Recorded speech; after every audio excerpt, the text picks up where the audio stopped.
Hi friends, എല്ലാവർക്കും അനിതാസ് വേൾഡിലേക്ക് സ്വാഗതം. നമുക്കിന്ന് തൈരുണ്ടാക്കാം. പച്ചപ്പാൽ ഉപയോഗിച്ച് ഒഴിക്കാതെ എങ്ങനെ തൈരുണ്ടാക്കാമെന്നാണ് ഞാൻ കാണിക്കാൻ പോകുന്നത്. ഇത് നമ്മുടെ സാധാരണ തൈരുണ്ടാക്കുന്നത് പോലെയല്ല. നമ്മുടെ കയ്യിലിപ്പോൾ ഒഴിക്കാൻ തൈരൊന്നും ഇല്ലെങ്കിൽ നമുക്ക് പെട്ടെന്ന് ചെയ്യാൻ പറ്റുന്നതാണ് ഇത്. പക്ഷേ നമുക്ക് ഇതുപയോഗിച്ച് തൈരുണ്ടാക്കിയാലും സാധാരണ തൈര് പോലെ തന്നെ നമുക്ക് കിട്ടും. ഇപ്പോൾ നമുക്ക് എങ്ങനെയാണ് ചെയ്യേണ്ടതെന്ന് നോക്കാം. ഒരു കവർ പാൽ, 1/2 ലിറ്റർ പാലെടുത്തിട്ടുണ്ട്. ഏത് പാൽ വേണമെങ്കിലും യൂസ് ചെയ്യാം.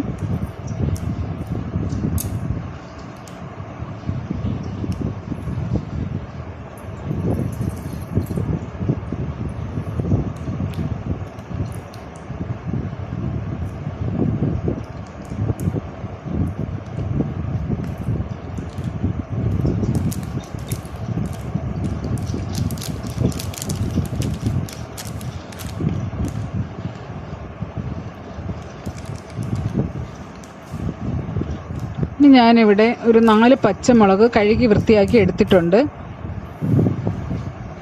ഈ പച്ചമുളകിൻ്റെ ഞെട്ടാണ് ഇതിലേക്ക് ഇട്ട് കൊടുക്കേണ്ടത്.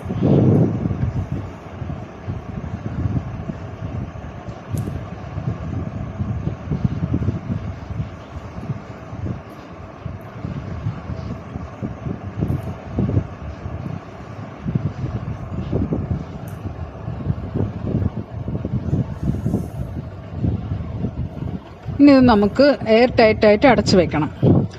ഇത് സ്റ്റീൽ പാത്രത്തിൽ ആണ് ഇത് ഒഴിച്ച് വെക്കേണ്ടത്. വേറെ ഇപ്പോൾ അല്ലാത്ത പാത്രത്തിലൊക്കെ ഒഴിച്ച് കാറ്റ് കയറത്തക്ക വിധത്തിൽ വെച്ചാൽ ഇത് ശരിയായിട്ട് കിട്ടത്തില്ല. നമ്മളിത് നമ്മൾ ചോറ് കൊണ്ടുപോകുന്ന പാത്രം യൂസ് ചെയ്യുന്നതാണ് കൂടുതൽ ബെറ്റർ. അല്ലെങ്കിൽ നന്നായിട്ട് അടച്ചു വെക്കാൻ പറ്റുന്ന സ്റ്റീൽ പാത്രമായിരിക്കണം. അതിൽ പാലും ഒഴിച്ച് ഈ മുളകിൻ്റെ ഞെട്ടും ഇട്ടിട്ട് നന്നായിട്ട് അടച്ച് ഒരു ദിവസം വെച്ചേക്കണം.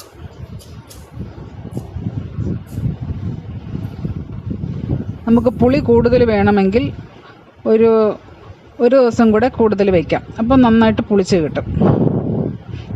ചിലർക്ക് പുളി കൂടുതൽ വേണം തൈരിന്. അങ്ങനെയുള്ളവർക്ക് ഒരു 1.5-2 ദിവസം വരെ വെച്ചേക്കാം. ഞാൻ ഇന്നലെ രാത്രി വെച്ചിരുന്നതാണ്. ഇതിപ്പോൾ ഇന്ന് രാത്രിയായി. ഇതാണ്ടോ, നല്ല തൈര് നല്ല അടിപൊളിയായിട്ട് ആയിട്ടുണ്ട്.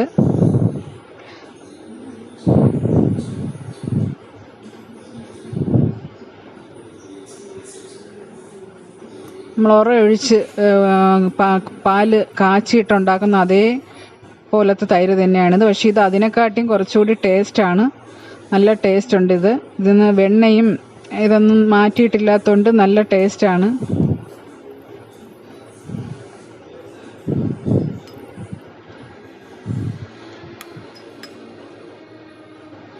നമ്മൾ ഒഴിച്ച് ഉണ്ടാക്കുന്ന അതേപോലെ തന്നെ ഇരിക്കും. ഒരു വ്യത്യാസം ഇതിന് കാണത്തില്ല. ഈ തൈരെല്ലാം ഇതിൽ നിന്ന് കോരി എടുത്തിട്ട് ഇതിനടിയിൽ വെള്ളമുണ്ട്. ആ വെള്ളം കംപ്ലീറ്റ് എടുക്കരുത്. കുറച്ച് നമ്മൾ കോരി എടുക്കുമ്പോൾ ഇതിൻ്റെ കൂടെ കിട്ടുന്ന ആ വെള്ളം മാത്രം യൂസ് ചെയ്താൽ മതി. ബാക്കി വെള്ളം അങ്ങ് കളഞ്ഞേക്കണം. ഇത് നമുക്ക് കലക്കി എടുക്കാനും എളുപ്പമാണ്. പെട്ടെന്ന് നമുക്ക് അലിഞ്ഞ് കിട്ടും. നമ്മൾ കടയിൽ നിന്നൊക്കെ വാങ്ങുന്ന തൈരാണെങ്കിൽ കലക്കി എടുക്കാൻ കുറേ സമയം ഇട്ട് കലക്കിയാലേ അത് അലിഞ്ഞ് വരുള്ളൂ. അതുകൊണ്ട് നല്ല സൂപ്പറായിട്ടുണ്ട്. നമുക്ക് ശകലം ഉപ്പ് ഇതിൽ ചേർക്കാവൂ. കൂടുതൽ ഉപ്പ് ഒരുപാട് ഇട്ട് കഴിഞ്ഞാൽ അതിൻ്റെ ടേസ്റ്റിന് വ്യത്യാസം വരും. സാധാരണ നമ്മുടെ തൈരിൽ ഉപ്പ് എത്രത്തോളം ഇട്ടാലും അതിൽ ഉപ്പ് കാണത്തില്ല. പക്ഷെ ഇതിൽ അങ്ങനെയല്ല. ഒന്ന് ലൈറ്റായിട്ടേ ഉപ്പ് ഇടാവൂ. അപ്പോഴേ അതിൻ്റെ യഥാർത്ഥ ടേസ്റ്റ് നമുക്ക് കിട്ടത്തുള്ളൂ.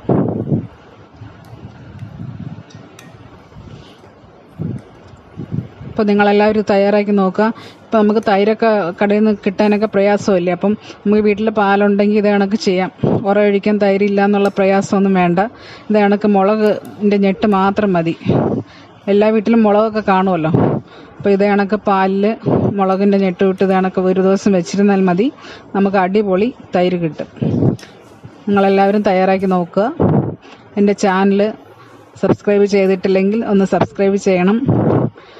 ഈ തൈരുണ്ടാക്കുന്നതിൻ്റെ അഭിപ്രായമൊക്കെ നിങ്ങളൊന്ന് അറിയിക്കണം.